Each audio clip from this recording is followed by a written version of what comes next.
안녕하세요. 33살을 앞두고 있는 32살의 평범한 여자입니다. 현재 저는 구청에서 근무를 하고 있어요. 평생 직장이긴 하나 싫어하는 놈도 평생 같이 봐야 하는 그 직업이죠. 저 말이 거짓말 같으신가요? 거짓말이었으면 좋으련만 제 말은 100% 사실이라고 장담할 수 있습니다. 지역을 말씀드리면 제 직장 동료들이 금세 알아차릴 것 같아 지역까지는 거론하지 않았어요. 이 점 양해 부탁드립니다. 다시 이야기로 돌아가서 저를 괴롭히는 평생 볼 수밖에 없는 그 불편한 직장 동료가 대체 누구이냐 말씀을 드려야겠죠? 그 사람은 바로 파혼을 한 제 전 남자친구입니다. 저희 두 사람은 직장 동료로 만나 연인이 된 케이스였어요. 같은 기수에 들어왔고 성격이며 취향까지 무난하게 잘 맞는 터라 좋은 연인 사이가 되었죠. 서연 씨는 결혼 안 해? 그 정도 만났으면 이제 결혼할 때 되지 않았나? 그러게 2년이면 만날 만큼 만난 거지 뭐. 석호 씨 그 정도면 무난하지. 원래 자꾸 이것저것 따지다 보면 시기 놓치는 거야. 진짜다. 내가 결혼 선배로서 얘기해 주는 거야. 저희는 2년여 기간 동안 직장 동료들이 인정할 만큼 참 안정적으로 사귄 커플이었습니다. 둘 다 30대 초반이었고 20대는 아니었으니 아무래도 주변에서 결혼 안 하냐라는 말이 슬슬 나오기 시작했죠. 저희 두 사람 역시 이제는 결혼해도 괜찮지 않나 생각을 하고 있기도 했고요.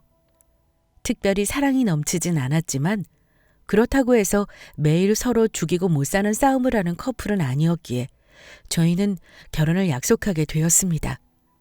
이 사람이라면 결혼을 해도 무난하게 함께 잘 살아갈 수 있을 거라는 생각이 들었거든요. 저는 늘 평범하고 안정적인 삶을 추구해 왔기 때문에 나와 비슷한 성향과 생각을 가진 사람을 만나는 걸 우선시했습니다. 그렇기에 나와 잘 맞는 성향, 같은 직업을 가진 그 사람은 저의 결혼 배우자로서 완벽했어요. 하지만 결혼은 집안 대 집안끼리 하는 거라고 무난한 그 남자와 달리 그 사람의 엄마는 제겐 너무 벅찬 사람이었죠. 괜히 가게 바쁘신 시간에 가는 거 아니야? 아니야, 바쁘기는. 지금 가게 한가할 시간이야.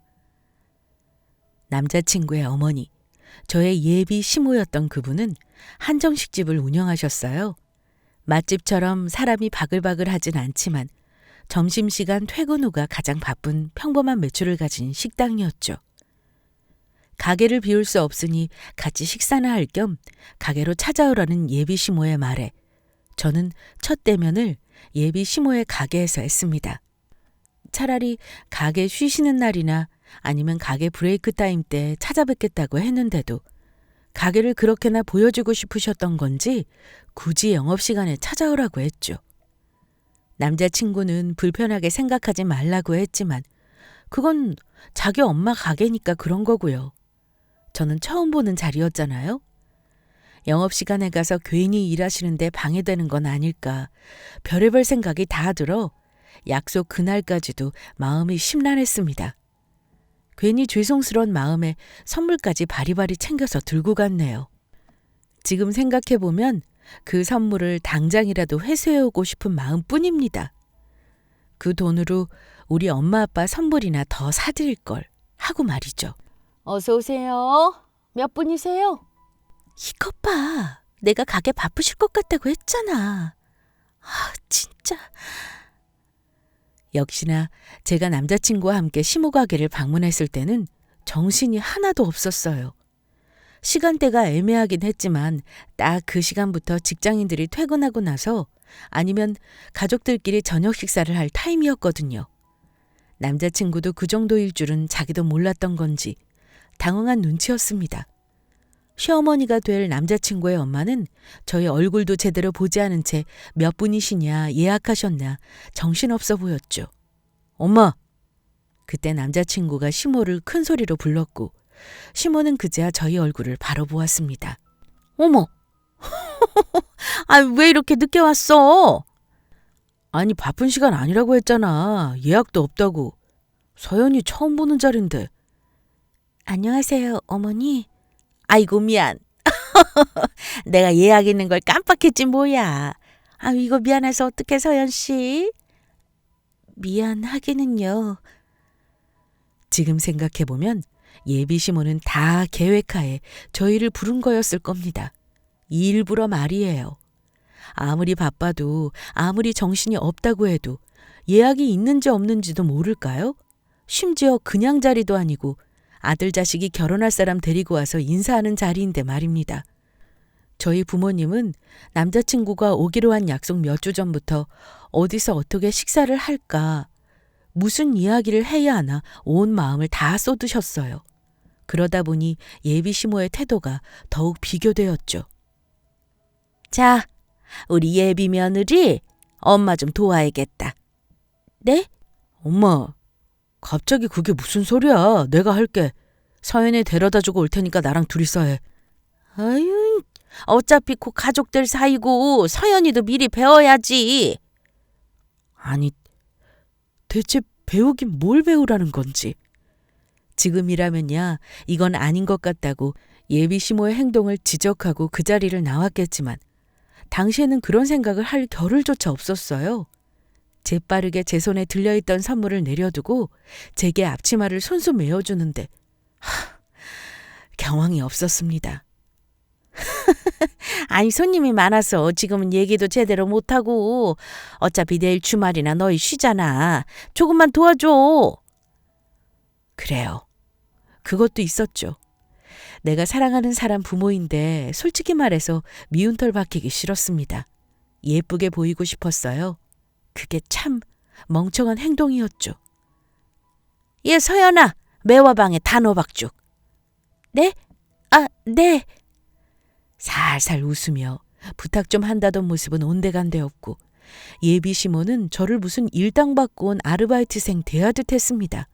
소리도 질렀어요. 빨리빨리 테이블 빼라고 말입니다.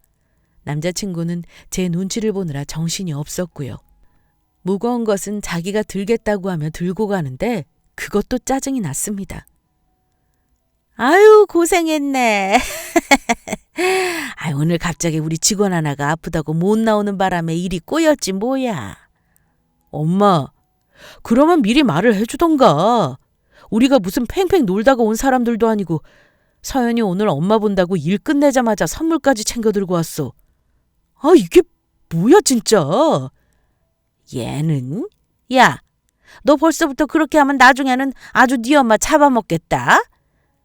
아니, 그게 아니라 당연히 민망하지. 아이고, 네가 여자들 관계를 잘 몰라서 그래. 정작 서연이는 가만히 있는데 왜 네가 난리야? 예, 서연아, 주방 이모들이 며느리 하나 잘 들였다고 다들 난리야. 공무원 며느리가 싹싹하고 일도 잘하니 얼마나 좋냐고. 네. 참네. 분명히 칭찬이라고 하는 말인데 저는 왜 그렇게 서러웠는지 몰라요. 처지 바꿔서 당신 아들내미가 우리 친정집 가서 이렇게 일했다고 생각해봐요. 라는 말이 목구멍까지 차올랐지만 꾸역꾸역 참았습니다. 첫 만남인데 싸우고 싶지는 않았거든요. 예비 시모에게 찾아간 지 장장 4시간이 지나고 나서야 겨우겨우 첫인사를 제대로 할 수 있었습니다. 어떻게 무슨 얘기를 나누었는지 기억도 잘 나지 않을 만큼 정작 중요한 인사는 대충대충 넘어갔어요. 오늘 처음 뵙는 자리여서 내가 그냥 나온 거야. 알지? 그럼 미안해. 고마워, 서연아. 저를 데려다주는 남자친구에게 쐐기를 박았어요. 처음 만나 뵙는 자리니까 그냥 넘어가는 거다. 만약 이런 일이 또 있다면 나는 네가 있든 말든 쓴소리하고 나올 거라고 말입니다. 그리고 혹시나 해서 미리 말해두는데 나는 너랑 결혼하고 나서도 어머니 식당 일 도울 생각 없어. 어머니 말씀대로 장사가 그렇게 잘 되시는 거면 사람 하나 더 구하시라고 해. 나도 너랑 똑같이 일하는 사람이야. 나도 힘들어. 오늘 이 얘기하고 다시는 안 꺼낼 건데 정확히 얘기할 건 하고 넘어가는 거야. 단단히 쐐기를 박아 두었습니다. 저 당시에는 남자친구도 알겠다고 했어요. 네 마음 100번 1000번 이해한다고 말입니다. 자기였어도 기분 나빴을 거라고 말이죠. 그렇게 정신없이 양가의 인사를 하고 난 후 대망의 상견례를 앞두고 있었어요.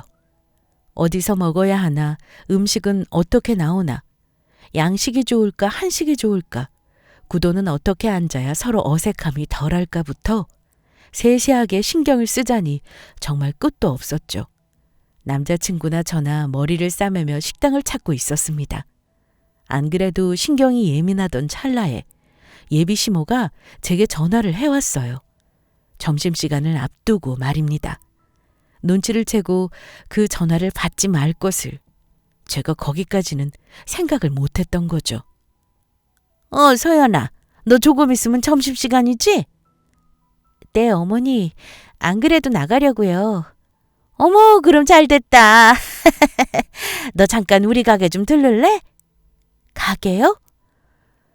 예비 시모가 운영하는 가게가 우리 구청과 멀지 않은 거리였어요. 그것도 시내 중심가에 있어서 구청에서 걸어서 15분 정도 거리였죠. 아유, 왜 지난번에 펑크 냈다던 직원 있지. 그 사람이 또 펑크를 냈지 뭐야. 아유, 내가 얼마나 당황스러운지.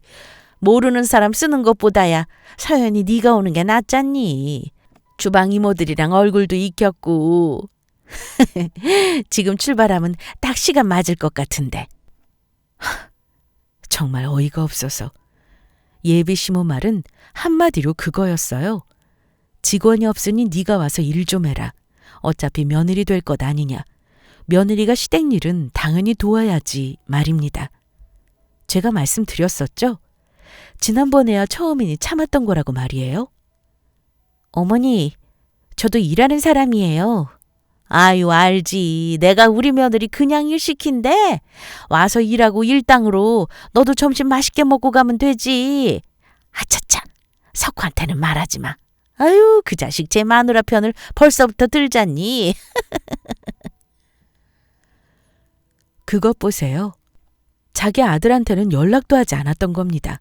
막말로 저는 당시에 그 집 며느리가 된 것도 아니었고 그냥 결혼하려고 하는 예비 며느리인 거잖아요.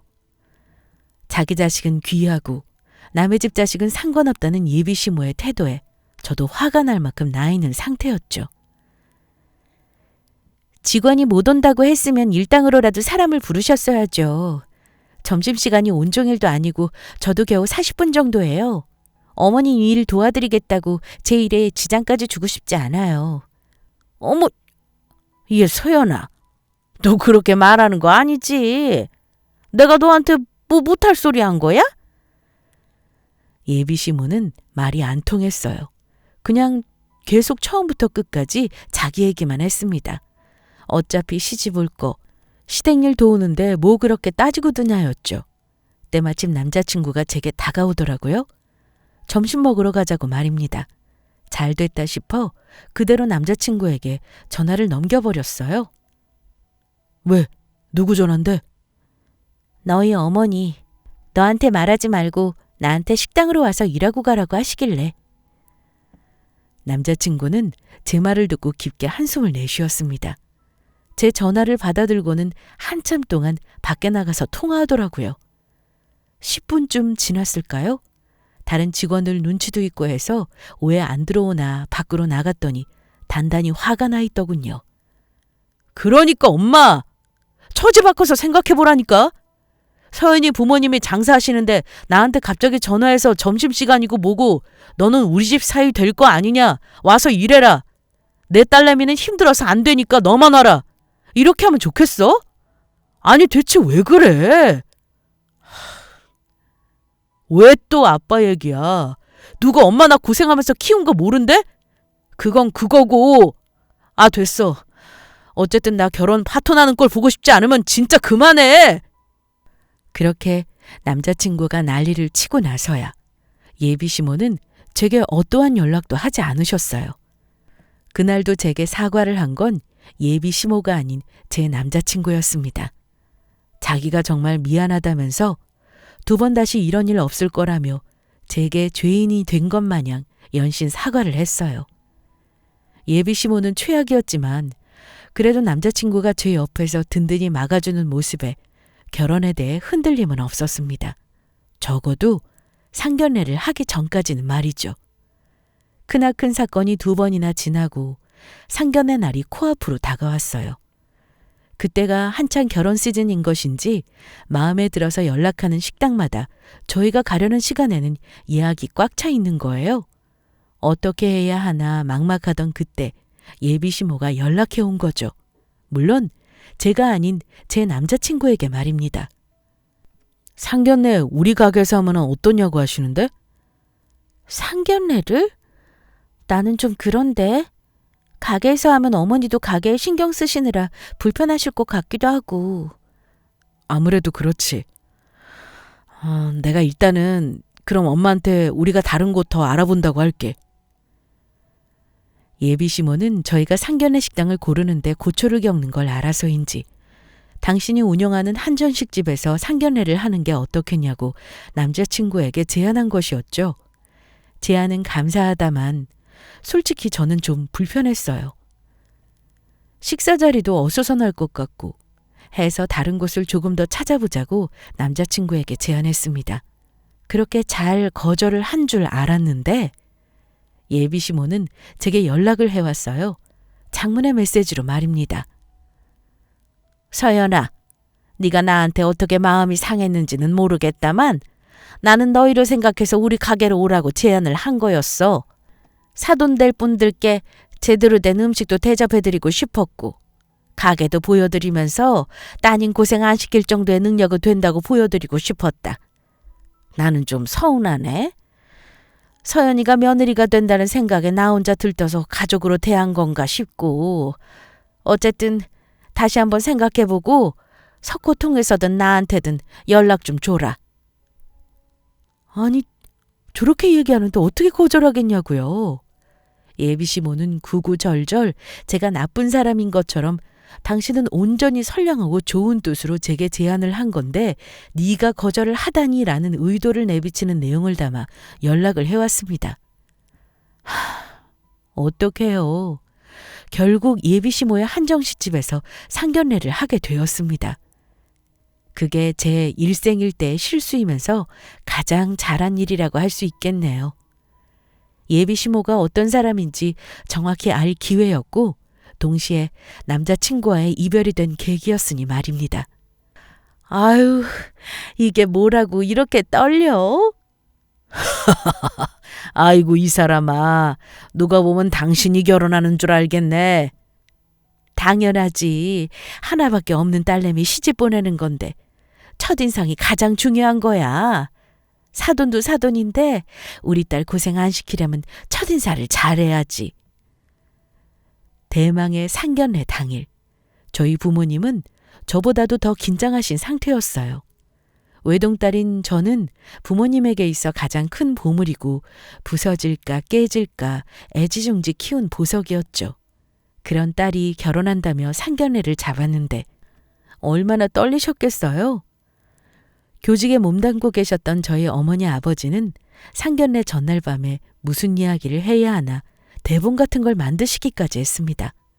그렇게 저희 부모님과 저는 긴장 반 설렘 반으로 예비 시모의 한정식집으로 향했어요.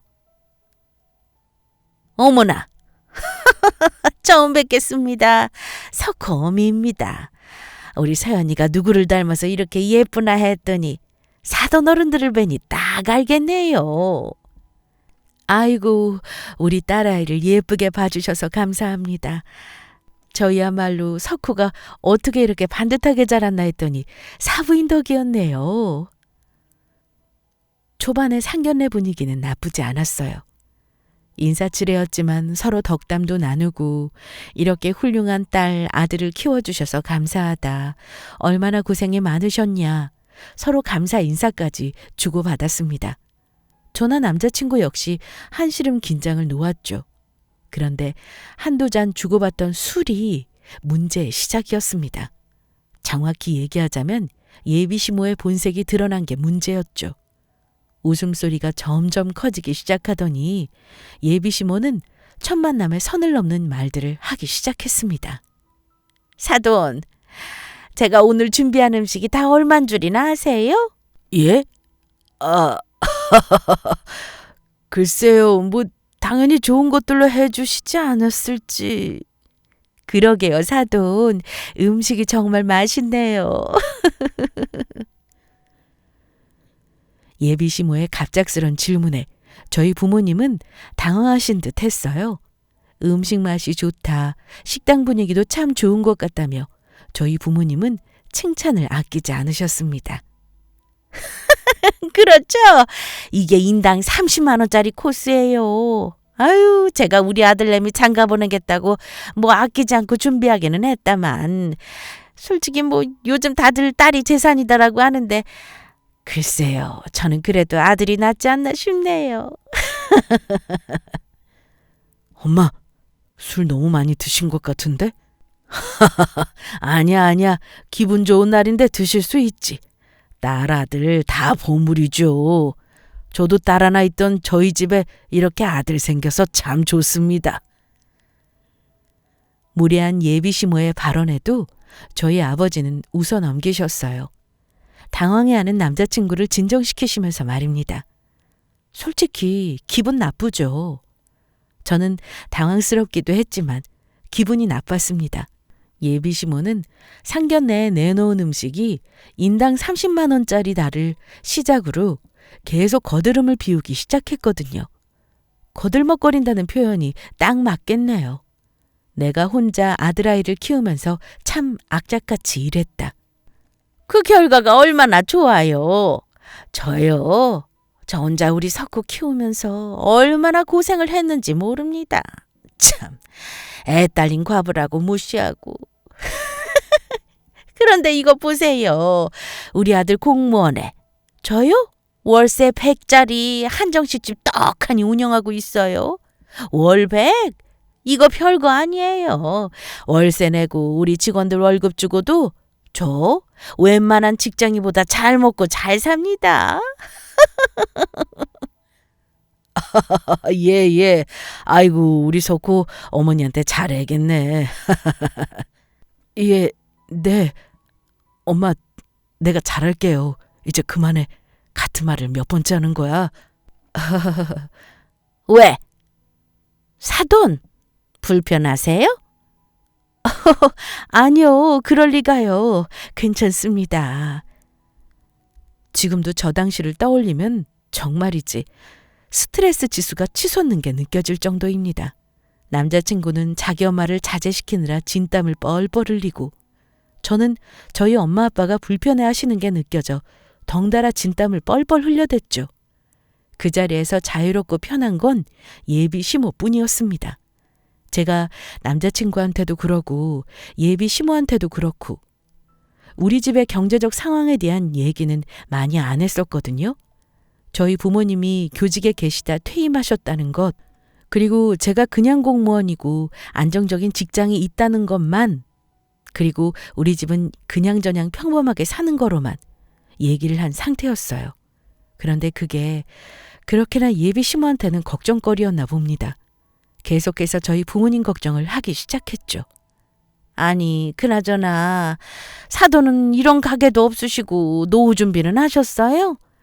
요즘 애들 자기들 살기 바쁘다고 부모는 나 몰라라 한다잖아요. 그러면서 집은 자기 쪽에서 전세로 하겠다고 했습니다. 물론 감사하죠. 전세든 매매든 선뜻 집을 해주시겠다는데 얼마나 감사해요. 그런데 사람이 좀 겸손할 줄 알아야 하는데 예비 시모였던 그분은 겸손이라고는 모르는 사람이었습니다. 내가 쓴 만큼 당신들은 고개를 조아리거나 그에 응당한 보답을 해야 한다며 이야기를 끊임없이 이어나갔어요. 집은 저희 쪽에서 전세로 할 거고요. 아유, 제가 사돈댁 형편을 모르는 것도 아니고. 그리고 서연이 생각하셔서 혼수는 좀 빵빵하게 갖춰서 하셔야 하지 않나 싶네요. 자식 가지고 장사하는 건 아니지만 제가 우리 석호 키우면서 참 애를 많이 썼잖아요. 천세여도 집도 저희가 하는 거고. 그러면서 예비 시모가 저희 부모님께 뭐라고 한 줄 아세요? 평생 교직에만 계셔서 고상하게 지내신 것 같은데 자기가 한 수 알려드리겠다고 했습니다. 사람 상대하는 일을 잘 안 해보셔서 모르시나 본데 사람이 귀티나게 입고 다녀야 돈이 꼬이는 거라고 말이죠. 에이, 모르겠다. 제가 나이도 저랑 같은 연배들이시고 하니 친구로서 딱 한마디만 더 할게요. 옷을 좀 잘 입고 다녀야지. 우리 나이 때 명품 하나 안 걸치고 다니면 사람들이 무시한다니까. 저기서는 저도 헛웃음이 나왔네요. 예비시모 기준에서는 명품이 옷 밖으로 브랜드가 덕지덕지 붙어 있어야 명품이라고 생각했나 봅니다. 저희 부모님 옷 전부가 고가의 브랜드라 명품은 아니어도 어느 정도 가격대가 있는 옷을 입고 나가셨어요. 평소에는 두 분 다 워낙 검소하신 편이라 옷에는 고가의 돈을 안 쓰셨죠. 그런 시모의 말에 아빠도 어이가 없으셨나 봐요. 부처님 불상에 있는 미소처럼 계속해서 은은하게 미소를 지으셨습니다. 저 사돈, 아니 석호 어머니, 저희 걱정은 안 해주셔도 됩니다. 그런데 아버지도 듣다 화가 나셨나 봐요. 꾹 다물고 있던 입을 드디어 여셨죠. 저희 엄마 역시 연신물만 들이켜셨고요. 아이고, 어떻게 그래요. 우리 사돈 될 분들인데, 그리고 사돈 어른들이 잘 사셔야 우리 석호가 부담이 적죠. 그럼 그렇지. 저희 부모님 걱정이라고 한 것도 다 자기 아들 고생할까 봐 한 아들 걱정이었어요. 그쯤 되니 저는 우물쭈물 어찌할 바를 모르는 남자친구 꼴도 너무 화가 나기 시작했습니다. 눈짓으로 네가 어떻게 좀 해봐라라고 신호를 줘도 몰라요. 그저 나도 어떻게 해야 할지 모르겠어라는 태도를 보였죠. 글쎄요. 석호가 고생할 일은 없을 것 같은데 저기 사연역에 있는 상가 있죠? 그 3번 출구 앞에 커피숍이랑 빨래방 있는. 아, 알죠. 거기 건물주만 놓아놨죠. 아유, 우리 사돈도 그런 건물 하나 딱 있으면 좋았을 텐데 저처럼 가게를 크게 하시는 것도 아니고 연금으로 어떻게 사신대요. 그러게요. 그게 저희 거예요. 카페에 있는 그 건물이랑 빨래방 건물 2채요. 월세로 3천 정도 나오는데 안 그래도 저희 안사람이 심심해해서 거기에 가게 하나 자그맣게 해주려다가 괜히 우리 마누라 고생시키는 것 같아서 그냥 편하게 놀러 다니자고 했습니다. 저 소리는 저도 처음 듣는 소리였어요. 아무리 자존심이 상해도 그렇지 아빠가 너무 무리수를 던지시는 게 아닌가 하는 생각이 들었죠. 그 건물이 5층짜리 주상복합이었거든요. 저는 부모님이 그곳에 있는 원룸 중 하나를 임대받으신 거로 알고 있었어요. 왜 그런 거 있잖아요. 건물 내 세대를 분양받아서 또 임대하는. 저는 그런 것인 줄 알았습니다. 제가 우리 딸아이 버릇없게 크거나 돈 귀한 줄 모르고 클까 봐 일부러 얘기는 안 했어요. 아이고, 나 참 농담도 잘하셔. 그 건물이 사돈 들 거면 제가 얼마나 좋게요. 그럼 거기에 가게 하나만 하게 해주시든가요. 농담도 잘하시네. 하지만 예비시모는 저희 아빠 말을 믿지 않으셨어요. 사실 저 역시 마찬가지였죠. 그때 예비시모의 그 말에 저희 엄마가 핸드폰에 저장된 계약서 하나를 보여주셨습니다.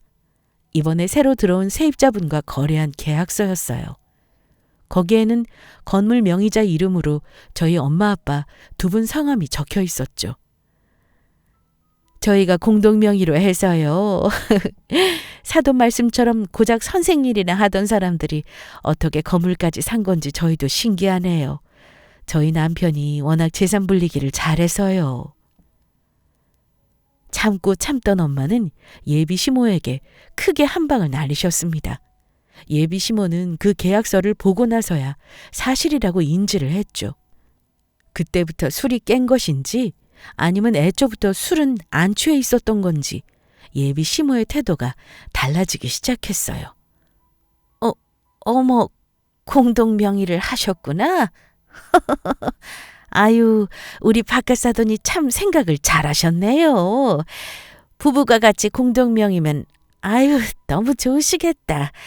우리 안사돈은 아니 어쩜 그렇게 건물터를 잘 잡으셨어요. 보는 사람이 다 민망할 만큼 예비시모의 입 바른 소리는 계속되었습니다. 어쩐지 그래서 그렇게 두 분 다 부티가 나신 거냐면서 말이죠.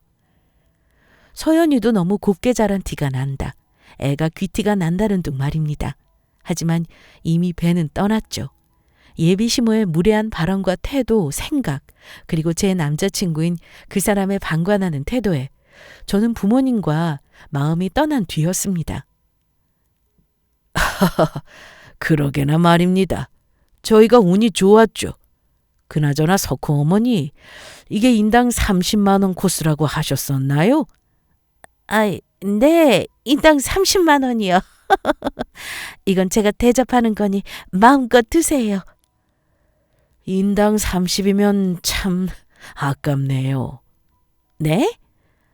이 정도 맛에 이 정도 구성에 이런 실내 정식이면 30은 너무 아깝지 않나 생각이 들어서요.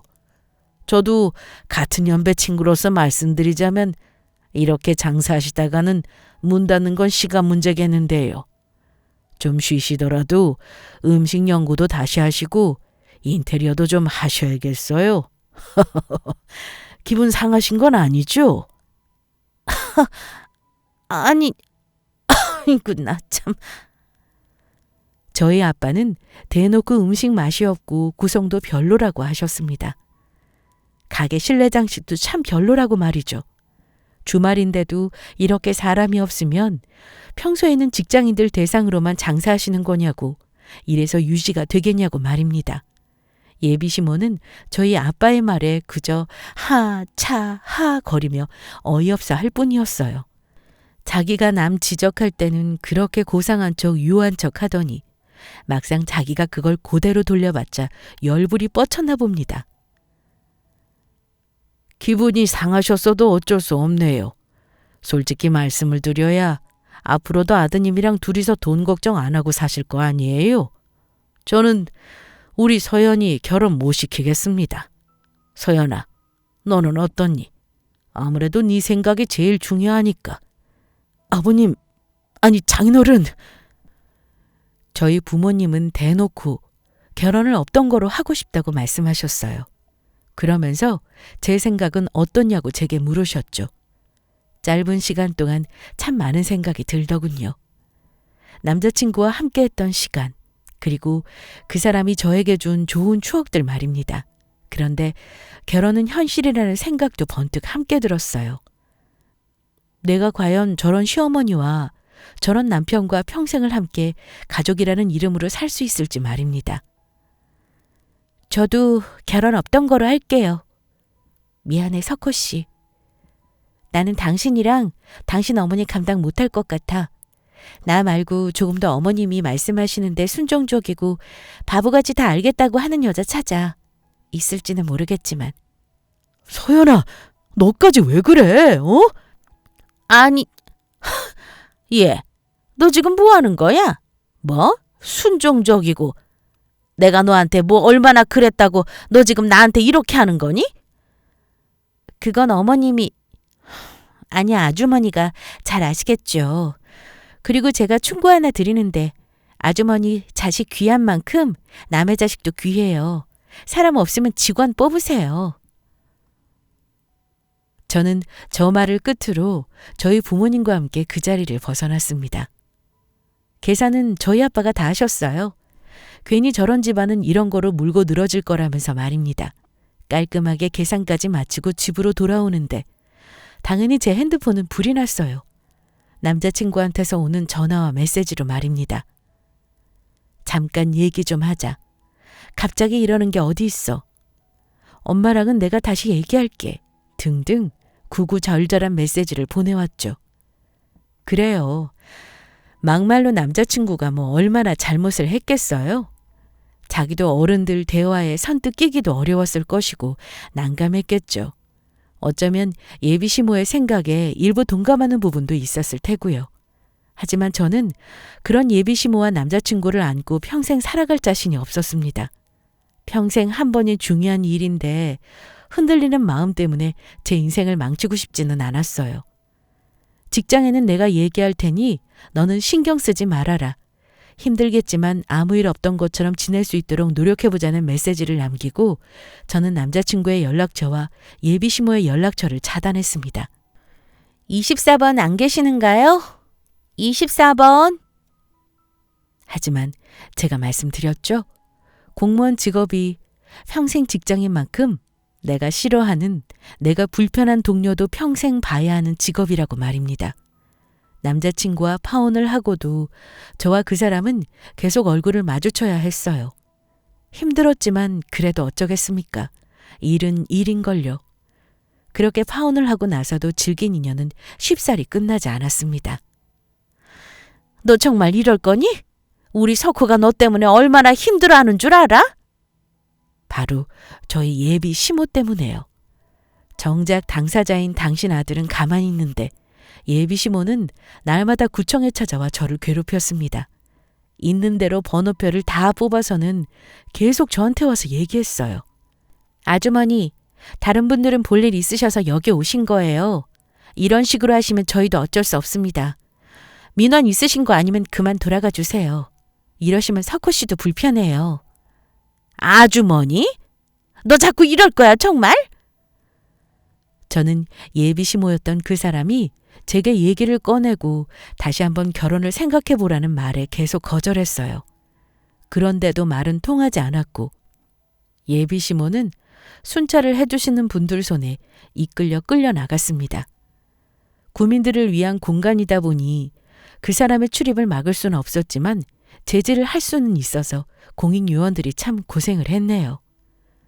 그런 그 사람의 모습을 보면서 더더욱 전 남자친구와 결혼하지 않기를 잘했구나 확신이 들었습니다. 정말로 자기 아들을 생각했다면 그런 행동을 할 수 있었겠어요? 그런 행동이 자기 아들에게 어떤 영향을 미칠지 조금이라도 생각했다면 절대 그러지 않았을 거예요. 제 전 남자친구는 자기 엄마의 그러한 행동으로 직장 내에서 미운털이 박힌 데다 눈칫밥까지 먹기 시작했거든요. 그런 모습을 보는데 인간적으로 안쓰러웠습니다. 아유, 석호 씨, 어머님이 너무하신다. 자네가 좀 어머니한테 미리 말씀을 드렸으면 좀 좋아. 이게 뭐하는 짓이야? 여기가 자네 개인적인 일을 끌어들이는 곳이야? 서연 씨는 무슨 죄야? 어? 죄송합니다. 죄송합니다. 정말 죄송합니다. 남자친구는 상사에게, 동료에게, 선배에게 연신 죄송하다, 미안하다, 사과를 하고 다니고 있습니다. 마주치는 사람마다 한 소리씩 한다거나 눈총을 주니 말이에요. 그 사람이 안쓰럽기는 하다만 어떠한 말도 하지 않았어요. 그냥 묵묵히 동료들에게 이렇다 저렇다 할 사정을 얘기해주며 뒤에서라도 그 사람이 덜 미움을 받을 수 있도록 제가 해명을 해주고 있습니다. 그 덕인지 초반보다는 조금씩 직장에서 다시 안정을 찾아가고 있어요. 서연 씨, 그 얘기 들었어? 뭐요? 또 무슨 일 있어요? 아니, 이런 말 해도 되나? 그게 석호 씨 이번에 선본다더라. 석호 씨 어머니가 이 악물고 다른 여자 찾는 모양인가 봐. 그냥 미리 말해주는 게 나을 것 같아서. 잘 됐죠. 뭐 감사해요. 얘기해 주셔서.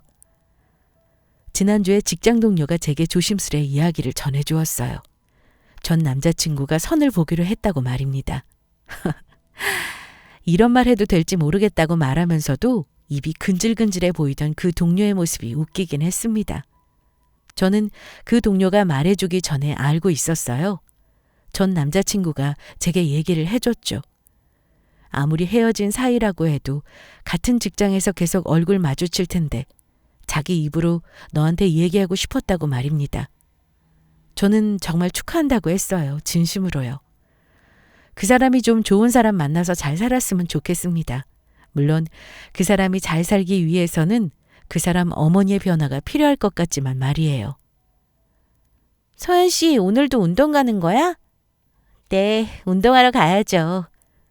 아유, 우리랑은 언제 노냐? 다음 주에요. 다음 주에는 맥주 한잔 해요. 저는 현재 출근, 퇴근, 그리고 취미로 암벽 등반을 하며 새롭게 시작하고 있습니다.